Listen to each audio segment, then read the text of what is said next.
നമസ്കാരം, ഞാൻ വിവേക് ബാലകൃഷ്ണൻ. നന്ദഗോവിന്ദം ഭജൻസിനെ ഒരുപാട് പേര് എതിർത്തുകൊണ്ട് രംഗത്ത് വന്നിട്ടുണ്ട്. അപ്പോൾ അതിനെ എതിർത്ത് നന്ദഗോവിന്ദം ഭജൻസിനെ സപ്പോർട്ട് ചെയ്തിട്ട് ഒരുപാട് പേര് വീഡിയോസും കാര്യങ്ങളും ഒക്കെ ആയിട്ട് രംഗത്ത് വന്നിട്ടുണ്ട്. അപ്പോൾ അവരൊക്കെ മുന്നോട്ട് വയ്ക്കുന്ന ഒരു കാര്യം, നന്ദഗോവിന്ദം ഭജൻസ് പാടുന്ന പാട്ടുകളോ ഭജനയോ ഒന്നുമല്ല. അവര് പറയുന്നത് കംപ്ലീറ്റ് രാഷ്ട്രീയമാണ്. അതായത് കമ്മ്യൂണിസത്തെ കുറിച്ചും കോൺഗ്രസിനെ കുറിച്ചും ഒക്കെ പറയുന്നു. ഇതൊരു സംഘപരിവാർ ചേർന്ന് നിൽക്കുന്ന ഒരു ഭജൻസ് ആണ്. ഇത് എന്താ പറയാ, കൂടുതൽ ഹിന്ദുക്കളെ സ്വാധീനിക്കുന്നു എന്നൊക്കെയാണ് ഈ വിമർശനങ്ങളായിട്ട് വരുന്നതിൽ. നന്ദഗോവിന്ദം ഭജൻസ് സ്ത്രീകളെ ആകർഷിക്കാൻ വേണ്ടി പാടുന്നു എന്നൊക്കെ പറഞ്ഞിട്ടുള്ള കുറെ വിവാദങ്ങളും വരുന്നുണ്ട്. ഇവിടെ വേടൻ എന്ന് പറയുന്ന ഒരു കലാകാരനെയും അതുപോലെ തന്നെ ഗൗരി ലക്ഷ്മി എന്ന് പറയുന്ന ആ ഒരു കലാകാരിയെയും കുറിച്ച് ഇവര് ഈ നന്ദഗോവിന്ദ ഭജൻസിനെ കുറിച്ച് നല്ലത് പറയുന്ന ആളുകൾ ഇവരെ ശക്തമായി എതിർക്കുകയും വളരെ നിഷേധിക്കുകയും ചെയ്തുകൊണ്ടാണ് ഇവര് ഈ പറയുന്ന കാര്യങ്ങളൊക്കെ പ്രസന്റ് ചെയ്യുന്നത്. ഇവിടെ ഒരു നല്ല രീതിയിൽ കള്ളു കുടിക്കാതെ, വസ്ത്രം അഴിച്ചു വലിച്ചെറിയാതെ സുന്ദരന്മാരായിട്ടുള്ള ഒരു 14 ചെറുപ്പക്കാർ അതിമനോഹരമായി പാടുന്നു എന്നൊക്കെ പറഞ്ഞ് അതിൽ കൂടെ രാഷ്ട്രീയം കലർത്തി ഇങ്ങനെ അടിച്ചു വിടുന്നുണ്ട്. പക്ഷെ എനിക്ക് തോന്നിയിട്ടുള്ളത് നന്ദഗോവിന്ദ ഭജൻസ് എന്ന് പറയുന്നത് 100% ഉഡായിപ്പാണ്.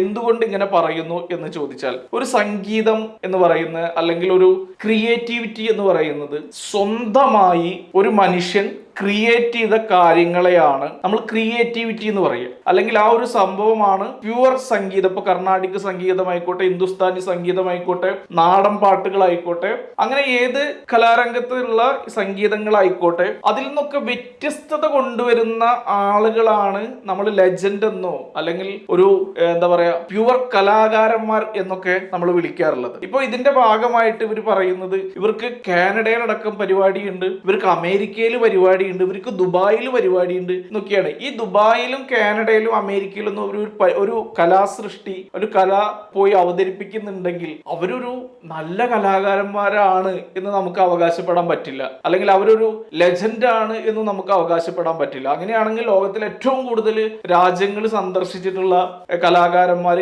കലാഭവനിലെ ആളുകളാണ്. അവര് മിമിക്രി കലാകാരന്മാരാണ്, ആക്ഷേപഹാസ്യം ചെയ്യുന്നവരാണ്. അവരെ ഇന്ന് വരെ ഒരു നല്ല കലാകാരന്മാര് എന്ന് പറഞ്ഞിട്ട് ഇവിടെ ആരും പൊന്നാട അണിയിച്ചിട്ടോ അവാർഡ് കൊടുത്തിട്ടൊന്നുമില്ല. അപ്പോ നമ്മൾ ആ രീതിയിൽ ഒരു കലയെ മഹത്വൽക്കരിക്കാൻ നോക്കരുത് എന്നാണ് പറയാനുള്ളത്. കാരണം ഇവിടെ കേരളത്തില് നമ്മളൊക്കെ കണ്ടു വളർന്ന അല്ലെങ്കിൽ ജനിച്ചു വളർന്ന ഒരു സംഭവം എന്ന് വെച്ച് കഴിഞ്ഞിട്ടുണ്ടെങ്കിൽ, കുഞ്ഞുനാൾ മുതലൊക്കെ ഭജന കേൾക്കും, അല്ലെങ്കിൽ അയ്യപ്പൻ പാട്ടുകൾ കേൾക്കും. മണ്ഡലകാലമായി കഴിഞ്ഞിട്ടുണ്ടെങ്കിൽ അയ്യപ്പന്റെ പാട്ടുകളൊക്കെയാണ് നമ്മുടെ നാട്ടില് ഭജനകളായിട്ട് കൂടുതൽ പാടാറുള്ളത്. അതൊരു സീസൺ ആണ്. അപ്പൊ ആ സമയത്തൊക്കെ ഒന്നും നമ്മള് ഈ സിനിമ പാട്ടുകൾ ചേർത്ത് വെച്ച് പാടാറില്ല. നമ്മളൊക്കെ ഭജനകളായിട്ട് തന്നെയാണ് പാടാറ്. അപ്പൊ അന്നത്തെ കാലത്ത് കാസറ്റ്, സിഡികള്, ഭജനകൾ എന്ന് പറഞ്ഞിട്ട് ഇറങ്ങിയിരുന്നു. അപ്പൊ അത്തരം പാട്ടുകളെ മാത്രമാണ് മലയാളികൾ ഭജനകളായിട്ട് കണ്ടിരുന്നുള്ളൂ, അല്ലെങ്കിൽ ഭക്തിഗാനങ്ങളായിട്ട് കണ്ടിരുന്നുള്ളൂ. സിനിമയിൽ പാടുന്ന കാര്യങ്ങളൊക്കെ സിനിമാ പാട്ടായിട്ടായിരുന്നു പരിഗണിച്ചിരുന്നത്. എന്നാൽ ഇവിടെ സംഭവിക്കുന്നത് ഫുള്ള് സിനിമാ പാട്ടുകൾ പാടിയിട്ടാണ് ഇവര് ഫേമസ് ആവുന്നത്. 10-25 വർഷമായിട്ട് ഇവരൊരു ഭജനാ സംഘം നടത്തുന്നു എങ്കിൽ എന്നിട്ടും ഇവർക്കൊരു പോപ്പുലാരിറ്റി കിട്ടുന്നില്ല എങ്കിൽ ഇവർക്ക് പ്യൂർ ആയിട്ടുള്ള ഒരു സൃഷ്ടിക്കാനുള്ള ഒരു കഴിവില്ല എന്നുള്ളതാണ്. 10-24 വർഷങ്ങളായിട്ടും ഇവരൊരു വലിയൊരു കല അല്ലെങ്കിൽ വലിയൊരു പ്യുവർ സംഗീതം ഭക്തർക്ക് കൊടുക്കാൻ സാധിക്കാത്തത് കൊണ്ട് ഇനിയും ഇത് മുന്നോട്ട് പോയാൽ നമ്മൾ എവിടെയും എത്തില്ല. അതിനൊരു പൊടിക്കൈ ഇടണം എന്ന് പറഞ്ഞിട്ട് ക്ലാസ്മേറ്റിലെ മനോഹരി രാധേ രാധേ എന്നൊക്കെ പറയുന്ന ഒരു പാട്ടിന്റെ ഇടയിൽ വരുന്ന ഒരു ഗാനത്തെ വെച്ച് ചാനലുകളിൽ വന്ന് പാടുന്നു. ബാലചന്ദ്ര മേനോന്റെ സിനിമയിൽ വരുന്ന പാട്ടുകൾ പാടുന്നു, ഭാരതത്തിലെ പാട്ടുകൾ പാടുന്നു, അതുപോലെ തന്നെ ജയവിജയന്മാരുടെ ഭക്തിഗാനത്തിലെ ഭക്തിഗാനങ്ങൾ പാടുന്നു. അത് കുറെ കൂടെ നമുക്ക് അക്സെപ്റ്റ് ചെയ്യാൻ പറ്റും. ഇതൊക്കെ മലയാളികളുടെ നൊസ്റ്റാൾജിയ ഉണർത്തുന്ന ഗാനങ്ങളാണ്. അതുകൊണ്ട് തന്നെ ഗൃഹാതുരത്വം ഉണർത്തുന്ന ഒരുപാട് ഓർമ്മകൾ ഇവർ ഈ പാടുമ്പോൾ ആളുകളുടെ ഇടയിലേക്ക് എത്തുകയും ആളുകൾ അത് കൂടുതൽ ആസ്വദിക്കുകയും ചെയ്യുകയാണ്. ടിക്ടോക്ക് ചെയ്യുന്ന പോലെയാണ്. ഒരു ഹിറ്റായ സിനിമയുടെ ഒരു ഡയലോഗ് എടുത്തിട്ട് ചുണ്ടനക്കുന്ന പോലെ ഇവര് വന്നിരുന്ന് ചെയ്യുന്നു. അപ്പോ സ്വാഭാവികമായിട്ടും നമ്മൾ ആ സിനിമയിലേക്കാണ് പോവുക. ഇപ്പൊ ഒരു നരസിംഹം സിനിമയുടെ ഒരു ഭാഗം എടുത്തിട്ട് അതിനെ ക്രിയേറ്റ് ചെയ്തിട്ട് ആൾക്കാർ ചെയ്യുന്നത്. അപ്പൊ ആ ഒരു സാധനം ചെയ്യുന്നു, അവിടെയും ചെയ്യപ്പെടുന്നത് ഒരു വലിയൊരു കലാസൃഷ്ടിയാണ് എന്ന് നമുക്ക് അവകാശപ്പെടാൻ പറ്റില്ല. അപ്പൊ ഞാൻ പറഞ്ഞു വരുന്നത് എന്താണെങ്കിൽ, സംഗീതം എന്ന് പറയുന്നത് ഒരു അതുല്യമായിട്ടുള്ള ഒരു കഴിവുള്ള ആളുകൾക്ക് മാത്രമേ അത് ആലപിക്കാനായിട്ട് കഴിയുള്ളൂ. അങ്ങനെ നോക്കുമ്പോൾ ഈ ഭജൻസ് എന്ന് പറയും, ഭജൻസിലെ എല്ലാവരും നല്ല കഴിവുറ്റ കലാകാരന്മാരാണ് എന്നുള്ള കാര്യത്തിൽ തർക്കമില്ല. പക്ഷെ അവർ ഒറിജിനൽ അല്ല എന്നുള്ളതാണ് ഇവിടെ പറഞ്ഞു വെക്കുന്നത്. ഒരു ഗാനമേള ട്രൂപ്പ്, ആ ഗാനമേള ട്രൂപ്പ് അവർ നിന്ന് പാടുന്നതിന് പകരം ഇരുന്ന് പാടുന്നു. ഇവരെ ഭജൻസ് എന്ന് വിളിക്കുന്നത് തെറ്റാണ്. കാരണം ഭജന എന്ന് പറയുന്ന ഒരു ഭജനയ്ക്ക് ഒരു സംസ്കാരമുണ്ട്, ഭജനയ്ക്ക് ഒരു കീഴ്വഴക്കങ്ങളുണ്ട്. അതൊന്നും പാലിക്കാതെ സിനിമാ പാട്ടുകൾ പാടി ആളുകളെ കയ്യിലെടുക്കുന്ന ഒരു പരിപാടി, അത് എന്തുകൊണ്ട് ജനം അംഗീകരിക്കുന്നു എന്ന് ചോദിച്ചു കഴിഞ്ഞാൽ, ജനത്തിന് കൂടുതൽ റിലേറ്റ് ചെയ്യാൻ പറ്റാവുന്ന പാട്ടുകൾ, സിനിമാ പാട്ടുകൾ ഒക്കെയാണ്. അപ്പൊ അത് വളരെ ലിബറൽ ആയിട്ട് ഇവര് പാടുന്നു, ഇവര് വളരെ ശ്രുതിമധുരമായിട്ട് പാടുന്നു.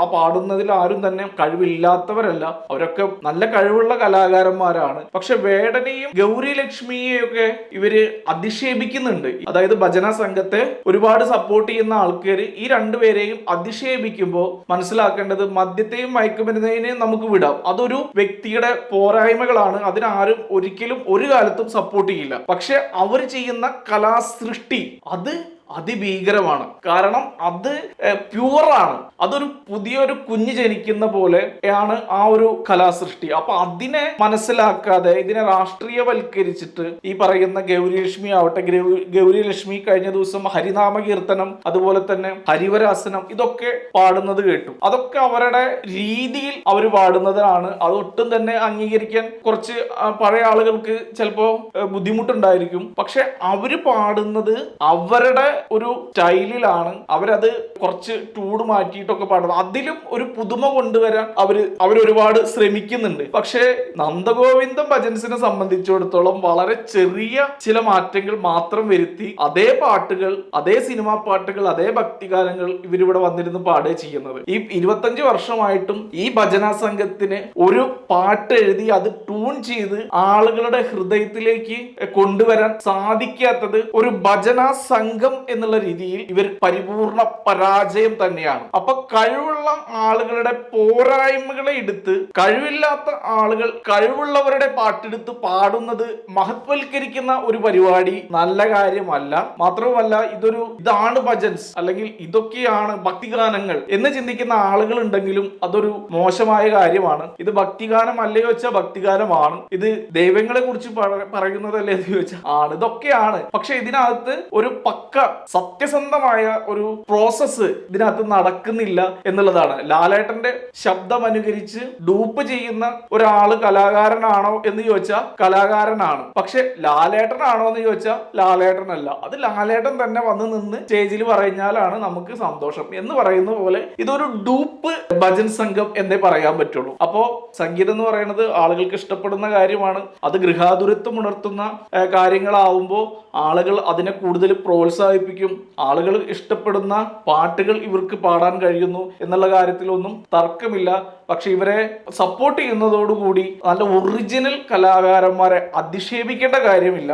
ഭജൻ സംഘം നല്ല രീതിയിൽ തന്നെ മുന്നോട്ട് പോട്ടെ, അവർക്ക് നല്ല പാട്ടുകളും പാടാൻ കഴിയട്ടെ. ഈ ഒരു കാര്യത്തിന്റെ പുറത്ത് വളർന്നു വരുന്ന നല്ല കഴിവുള്ള കലാകാരന്മാരെ മദ്യത്തിന്റെ പേരിലും അതുപോലെ തന്നെ മയക്കുമരുന്നിന്റെ പേരിലൊന്നും കുറ്റപ്പെടുത്താതിരിക്കുക. അവര് നാളെ അവരുടെ ദുശീലങ്ങൾ മാറ്റിയാൽ അവർ നല്ല തങ്കമായി തന്നെ നിലനിൽക്കും, അവരിൽ നിന്ന് നല്ല സൃഷ്ടികളും വരും എന്ന് കരുതി ഭജന സംഘത്തെ മോശം പറയുന്നതല്ല. പക്ഷെ അവരുടെ രീതി തീർത്തും പ്യുവർ അല്ല എന്ന് തന്നെ പറഞ്ഞു വെക്കുന്നു. ഏതായാലും അവർക്ക് നല്ല പാട്ടുകളും ഒരുപാട് വിദേശ പരിപാടികളും കിട്ടട്ടെ എന്ന് തന്നെ പറഞ്ഞുകൊണ്ട് നിർത്തുന്നു. നന്ദി, നമസ്കാരം.